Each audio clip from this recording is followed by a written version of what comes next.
Нови сомнежи за производство на генетски модифицирана храна во Македонија.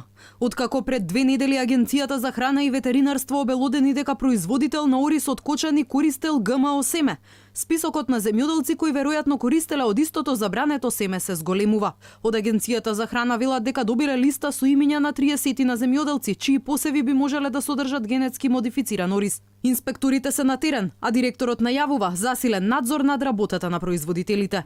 Институцијата работи, ги следи и до крај ќе расчистиме точно каде и како е цела работа. Имаме сознание која е сортата на ориз, имаме сознание некој список од одреден број на лица кој што е можно да е тоа, значи ќе се провери.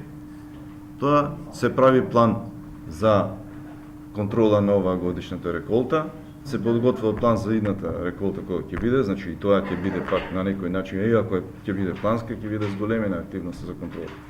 Од агенцијата велат дека количината ориз која на стартот од овој месец беше заплената е веќе уништена. Анализите утврдиле која е сортата на ориз добиена од генетски модифицираното семе.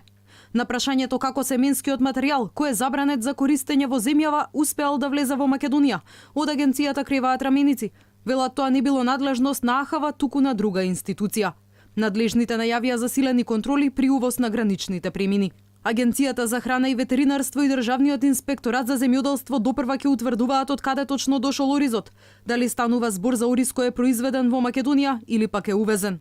Инаку покрај кочанскиот ориз, надлежните најдоа присуство на ГМО и кај соини трошки и шницли кои се продаваат како здрава храна под логото на една македонска компанија. ГМО производите биле увезени од Србија, но откако било констатирано дека се генетски модифицирани, серијата од 510 килограми веднаш била повлечена од маркетите.